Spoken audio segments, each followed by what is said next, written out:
kailangan ko ituloy-tuloy yung rehab ko, and once na sumama ako,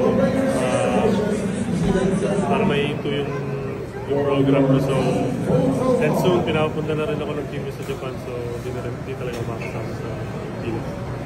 Ka-Express, magandang balita para sa mga nag-aabang kay Kai Sotto, pero may kasama rin konting hirit para sa Gilas Pilipinas. Alam nating lahat na pinapagaling pa niya ang kanyang ACL injury mula pa noong January, at nitong Lunes, nagbigay ng direktang update si Kai na hindi na siya susama sa Gilas Pilipinas papuntang Jeddah, Saudi Arabia para sa FIBA Asia Cup 2025. Maraming fans ang nagulat dahil unang napabalita na sasama siya para suportahan ang kupunan. Pero Ka-Express, hindi ibig sabihin nito na tatapusin na niya ang kanyang basketball career sa Gilas. Dahil ayon mismo kay Kai, ang kanyang pagtalikod sa Gilas trip ay dahil kailangan niyang ituloy ang kanyang rehab at ipagpatuloy ang pagpapagaling ng kanyang ACL injury. At ang mas nakakagulat at exciting na balita, handa na raw si Kai lilipad pabalik sa Japan para mag-report sa kanyang team, ang Koshigai Alphas. Ito ba isang malaking senyales na malapit na nating makikita muli si Kai sa aksyon sa Japan B-League? Ang tanong ay, kailan kaya? Walang bagong timeline para sa kanyang pagaling, pero ang kanyang paglipad sa Japan ay nagbibigay ng matinding pag-asa sa kanyang mga fans. Well, hindi man siya makakasama sa Gilas sa Asia Cup, ang kanyang focus ngayon ay bumalik sa 100% condition para sa kanyang career sa Japan. At manatili at alamin ang lahat ng detalye sa paglipad ni Kai sa Japan at kung ano ang ibig sabihin nito para sa kanyang pagbabalik sa hardcourt. Ka-Express, isang mahalagang balita ang bumulaga sa Philippine basketball scene hinggil sa status ni Kai. Kinumpirma na ang 7-3 center ay hindi nasasama sa Gilas Pilipinas sa kanilang biyahe patungong Jeddah, Saudi Arabia para sa nalalapit na FIBA Asia Cup 2025. Ang anonsyong ito ay nagbigay ng kalinawan sa matagal ng usap-usapan tungkol sa kanyang paglahok, lalo na patuloy siyang nagpapagaling mula sa kanyang ACL injury. At ayon mismo kay Kai, ang kanyang desisyon ay batay sa pangangailangan na tuluyan pang ipagpatuloy ang kanyang rehabilitasyon at strengthening program para sa kanyang ACL injury. Mahalaga para sa kanyang career ang ganap na pagaling bago siya muling sumabak sa matinding aksyon sa hardcourt. At ang kanyang injury ay nangyari pa noong January, at ang recovery period para sa ganitong uri ng pinsala ay karaniwang umaabot ng 6 hanggang 9 na buwan na siyang nagtutulak sa kanyang posibleng full return sa huling bahagi ng taong ito. At dahil sa kanyang pagliban, ang pwesto ni Kai sa 12-man roster ng Gilas Pilipinas ay kukunin ng veteranong big man na si Japit Aguilar.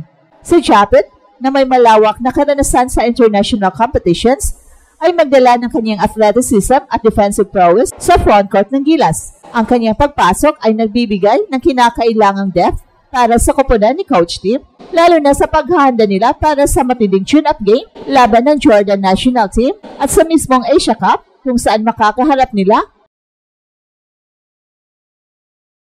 ang mga malalakas na kalaban. At ang pagkawala ni Kai sa Gilas lineup ay malaking kawalan sa laki at presensya sa ilalim ng basket, pero nananatili ang pag-asa ng koponan sa iba pang big men tulad ni Jumar Fajardo, Calvin Aftana at Aiche Edo. Ang focus ng Gilas ngayon ay ang pagbuo ng chemistry sa bagong komposisyon ng roster at ang paghahanda para sa kanilang huling tune-up game bago ang official na pagsabak sa Asia Cup. Ang desisyon ni Kai ay nagpapakita ng kanyang commitment sa pangmatagalang kalusugan ng kanyang career na siyang pinakamahalaga sa ngayon. Ka-Express, bukod sa hindi niya pagsama sa Gilas Pilipinas sa Saudi Arabia, ang nakakagulat at para sa marami, nakakatuwang balita ay ang direksyon ng susunod na hakbang ni Kai. Diretso na siyang lilipad pabalik sa Japan para mag-report sa kanyang mother team, ang Koshigai Alphas. Ito ay isang mahalagang bahagi ng kanyang recovery journey kung saan ipagpatuloy niya ang mas intensive na rehabilitation program na ginagabayan ng kanyang club team. Ang pagpapagaling mula sa isang ACL injury ay isang mahabang proseso na nangangailangan ng matinding disiplina at pasensya. Nagsisimula ito sa pagpapahinga at pagkontrol ng pamamaga, susundan ng unti-unting paggalaw at strengthening exercises upang maibalik ang full range of motion at lakas ng kanyang tuhod. Kasama rito ang pagpapalakas ng mga kalamnan sa paligid ng tuhod tulad ng quadriceps at hamstrings. Ang patuloy na physical therapy kasama ang supervised training ay critical upang masiguro na handa na ang tuhod ni Kai para sa matinding stress ng professional basketball. Ang Koshigai Alphas ay may sariling medical at training staff na magbibigay ng comprehensive report para sa kanyang pagaling. Ang pagbabalik ni Kai sa Japan ay hindi lang basta pag-uwi sa kanyang club team, ito ay nangangahulugan din ng kanyang integrasyon sa team environment habang patuloy siyang nagpapagaling. Magkakaroon siya ng access sa kanilang state-of-the-art facilities, specialized equipment, at mga eksperto sa sports medicine na mas nakapag-monitor ng kanyang progreso. Ang regular na pagsubaybay ng kanyang team ay makakatulong upang maiwasan ang anumang komplikasyon at masiguro ang isang ligtas at epektibong pagbabalik sa court. At para sa Koshigaya Alphas, ang pagdating ni Kai ay magbibigay din ng moral boost sa team, lalo na't inaabangan na rin nila ang kanyang muling paglalaro. Bagamat walang official na new timeline para sa kanyang pagbabalik sa actual game, ang kanyang pagiging present sa Japan at ang patuloy na rehab ay malinaw na senyales ng kanyang determinasyon na bumalik sa kanyang prime form. Ito ay isang professional na desisyon na nagbibigay priority sa kanyang kalusugan na siyang pundasyon ng kanyang pangarap sa basketball. Ka-express ang paglipad ni Kai pabalik sa Japan upang ipagpatuloy ang kanyang rehabilitasyon sa Koshigaya Alphas ay nagbibigay ng matinding pag-asa ng kanyang legion of fans na makita siyang muling maglaro. Pero ang tanong, kailan nga ba natin mapanood si Kai sa actual na aksyon sa Japan D-League? Bagamat walang bagong official na petsa ng pagbabalik ang inilabas, ang kanyang kasalukuyang sitwasyon ay nagpapahiwatig ng kanyang dedikasyon sa kanyang muling pag-akyat. Ang proseso ng pagbabalik sa court mula sa isang malubhang injury tulad ng ACL tear ay hindi madali. Matapos ang paunang rehabilitasyon, susundan ito ng functional training kung saan unti-unting ibabalik ang mga sport-specific movements tulad ng pagtakbo, paglukso at pagbabago ng direksyon. Dito masusubok ang tibay ng kanyang tuhod sa ilalim ng controlled environment.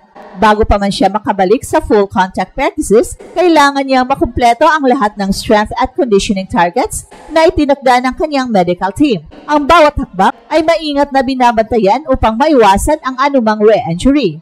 At para sa Koshigaya Alphas, ang pagbabalik ni Kai ay tiyak na magiging malaking boost sa kanilang kampanya sa Japan D-League.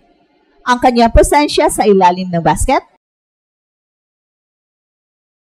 ang kanyang scoring prowess at ang kanyang kakayahang mag-block shots ay magbibigay ng ibang dimensyon sa kanilang laro.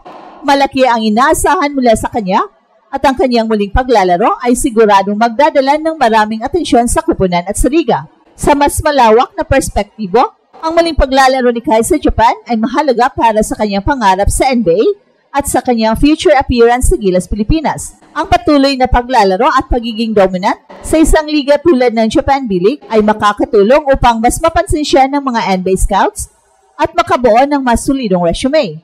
Well, hindi man siya nakasama sa Gilas sa Asia Cup, ang kanyang commitment sa kanyang rehab at ang kanyang paglipad sa Japan ay nagpapakita ng isang determinadong atleta na handang gawin ang lahat para makabalik sa pinakamataas na antas ng basketball. At ito ang Express Info kung saan bawat kwento, inulat ang mundo. Don't forget to like and subscribe.